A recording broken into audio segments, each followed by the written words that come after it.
When you book a doctor's appointment, schedule a business call, or take a lunch break could be much more life-changing than you think. Author Daniel Pink explains why timing is everything in his new book called When the Scientific Secrets of Perfect Timing. He argues that in most cases, when you do things is way more important than what you're doing.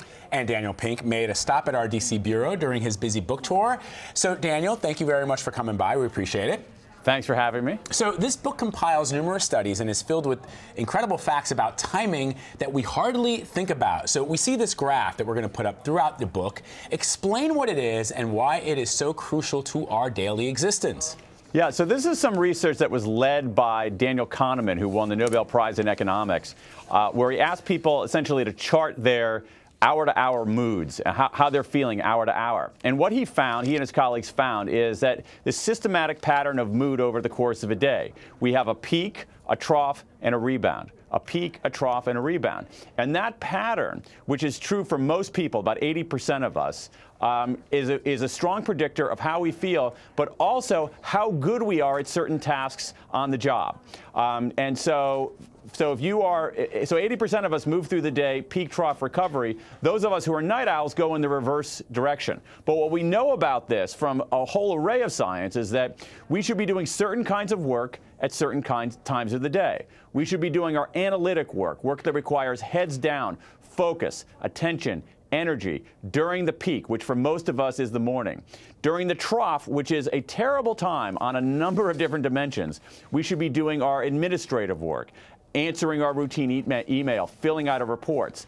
And then in the late afternoon and early evening, that ends up being a very good time for creativity, for things like brainstorming. And if we just make a few shifts to our schedule, put the right work at the right time, we can boost our productivity, we can boost our creativity, and we can feel a little bit better. So you use all sorts of examples in the book to illustrate what you're talking about, but I think one of the most interesting ones has to do with earnings calls and morning versus afternoon. Tell us what you found out. This is really incredible. This is research out of NYU that looked at 26,000 earnings calls. These are the calls that public companies make every quarter to report on their earnings to analysts and journalists. And so these researchers at NYU use this program that allows us to analyze huge amounts of text and measure the emotional content of the words. And what they found was that even if you controlled for what the companies were reporting, good news or bad news, that calls in the afternoon were systematically more negative and irritable than calls in the morning, to the point where they affected the company's stock price in the short term. And so this is one of the key points in this book, is that we simply don't take questions of when as seriously as we take questions of what. And so here you have these corporate executives, very seasoned, very smart, high stakes, well prepared, and even they are affected by the hidden pattern of the day. And you have other examples, like when's the best time to have surgery performed on you? Definitely the morning, not the afternoon. Should you unfortunately find yourself in front of a judge, the best time to be sentenced? Same thing, right? Well, I'm telling you, I mean, don't go to the hospital in the afternoon. If you look at the research here, if you can avoid it, it's really quite amazing. Anesthesia errors are 4 times more likely at 3 p.m. than at 9 a.m. If you look at colonoscopies, doctors find half as many polyps in afternoon exams as they do in morning exams. Hand washing in hospitals drops considerably in the afternoon. The afternoons, in so many ways, are the Bermuda Triangles of our day. A lot of bad things happen there. More car accidents. And then if you look at our judicial system, there actually are some very alarming pieces of research about how justice is meted out differently at different times of day. You know, I can sort of agree with that. Anne-Marie and I would be a very different anchor team if we anchored this show at 7 p.m. or even at 1 p.m. Are you a morning person, Vlad, do you think? You know, it's funny. I'm not a morning person in the sense that when I get up, I don't feel good when I have to get out of bed. But I feel that I'm absolutely more productive and I get more out of my day earlier and I'm more excited. I bring more energy. And when I do a show like this, it's definitely a different vibe, for sure, than how I would be if I was doing, for example, our 7 p.m. show. Right. And you actually have 3 different categories that you differentiate people into. What are they, and how can you find out which type you are? Yeah, so there's a whole field called chronobiology, which is a study of our daily rhythms.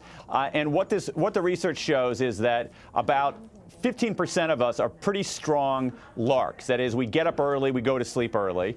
About 20% of us are very strong owls, get up late and go to sleep late. And most of us are in the middle, what I call third birds. And there's a very easy way to figure out what you are. Take a day when you don't have to get up to an alarm clock, what's called a free day in chronobiology. Take a day where you don't have to wake up to an alarm clock. What time do you go to sleep? And what time do you wake up? And then you take the midpoint. So for me, I would typically go to sleep on a free day at about midnight, and I would wake up at about 8. So my midpoint of sleep is 4 a.m. If your midpoint of sleep is 3:30 or earlier, you're probably a lark. If your midpoint of sleep is 5:30 or later, you're probably an owl. I'm kind of in the middle, as I am in most things, and I'm a third bird. Wow. Third bird. Really interesting. Yeah, that is really interesting. I know from many, many people around the 2 o'clock time is when you feel like you really need a nap. And you talk about the best way to nap, that really 10, 20 minutes is sort of the ideal time to get some shut-eye. The research on napping is extraordinary. It really changed my view on it. I had napped in the past, and I always woke up feeling bad, groggy, and kind of out of it. And I realized I was napping wrong. The ideal nap is between about 10 and 20 minutes. That gives you all the restorative benefits of a nap without what's called sleep inertia, which is that groggy, boggy feeling you have when you've napped beyond that. And it turns out that there's even a better way to take a nap, which is that if you set, what I do now is that I will set my phone alarm for 25 minutes as a countdown, 25-minute countdown timer. Then I will have, and just bear with me here for a second, a cup of coffee. Then I will put on some headphones, sit back in a chair, and try to nap for that time. I can usually fall asleep in about 10 minutes, and so that gives me about a 15-minute nap, which is right in that window. The thing is, what's curious about this is that if you have a cup of coffee before your nap, it takes about 25 minutes for caffeine to get into our bloodstream. So just as when you're waking up, getting that restorative benefit of the nap, you get that second boost from the caffeine. This technique is something called a nappuccino.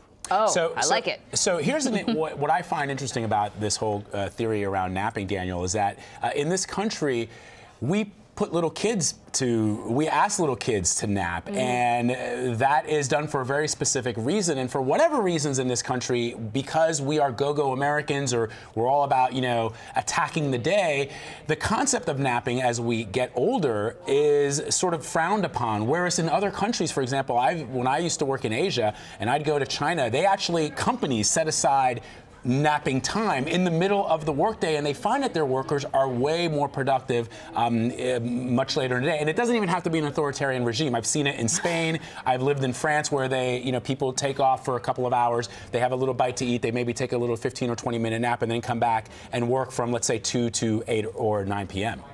Yeah, I mean, I think what you're saying, Vlad, is that we've had these kinds of instincts, and now we have science to back it up. And what's happening now with the emerging science of breaks, and naps are part of the science of breaks, is that we're realizing that breaks are actually more important than we realize. To me, the science of breaks is where the science of sleep was 15 years ago. 15 years ago, someone who went without sleep, who pulled an all-nighter, who bragged about being sleep-deprived, we considered a hero. Now we know from the science of sleep that that person's a fool.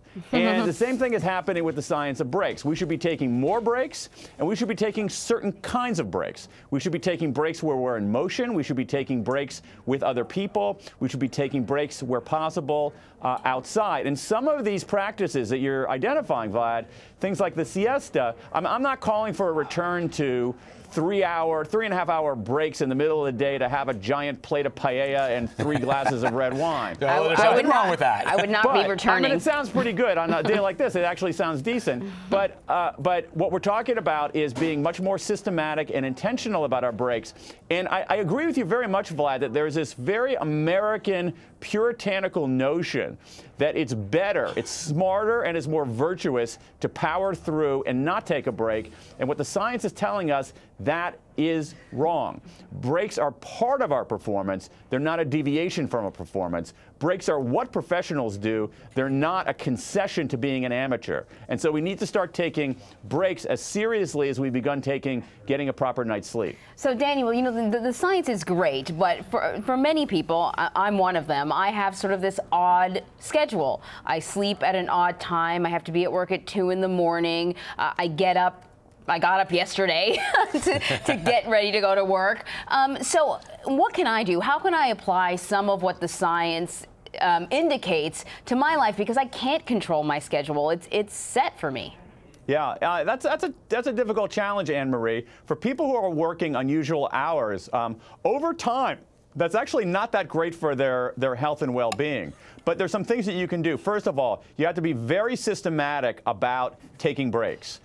Particularly if you're feeling groggy, if you're feeling not at your best. And what we know from the science of breaks is that even very, very short breaks can be restorative. There's a whole line of research actually in the last couple of years out of South Korea on what's called micro breaks. And these are breaks that are simply, literally 1 or 2 minutes long. It could be things even like this. If you're working at a desk, the 20-20-20 technique, which is that every 20 minutes, spend 20 seconds looking up from your computer 20 feet away. And even those kinds of very tiny breaks can be restorative to people who are working unusual schedules. Right. I'm going to be even more mothering. Anne-Marie knows I'm always like, I worry about your health. You just basically said it. That, that it's not, he was like, it's not really that healthy, but it is what it is. Well, in that case, let me take this microphone off right now. Listen, I need a micro break. I'm going to go look off into the distance. You can take it from here. Yeah, I'll take it from here. Move the camera over. Let me take it. She's taking a little nap next to me. But it is really fascinating that in some instances, so the question, I guess, when we talk about even what we do here, Daniel, is would it make more sense, our producers in the control room are getting very close to the monitor to hear what I'm about to say, would it make more sense for us to do our show, which starts at 9 a.m. and goes to 1 p.m., all the way through, live all the way through, so that we bring the energy, we bring the adrenaline, or does it make sense to occasionally stop, have some pre-tapes like the one we're doing today, and go back to a live situation? In other words, bringing up the adrenaline and bringing it back down. Yeah, no, I think that's a great question, and I think the real answer to that is that you got to test that. And this is one of the key points, is that what we need to be better at is observing our own behavior. What the science is telling us is that we are not at the same at every time of day. And the more we can observe our own behavior and test what's on those smaller things, like should we be taking breaks every hour? Should it be every 90 minutes? If we actually watch what we're doing and are more intentional about that, we can actually tell ourselves the answer. And the big problem here is that, we're so intentional. Most of your viewers out there probably today have a to-do list. We're very intentional about what we're going to do. But when it comes to when we're going to do it, we don't give it that much thought. That's interesting. And what the science is telling us is that when we do things in the course of a day, explains about 20% of the variance in how human beings perform. So it doesn't mean timing is everything, but it means it's a big thing. And if we're intentional about when, if we take these questions of when as seriously and strategically as we take questions of what we're going to do, how we're going to do it, who we're going to do it with, we can actually boost our productivity, increase our creativity, and probably most important of all, increase our sense of well-being. Fascinating, really fascinating subject. Daniel Pink, thank you so much. Your book, When: The Scientific Secrets of Perfect Timing, is available right now.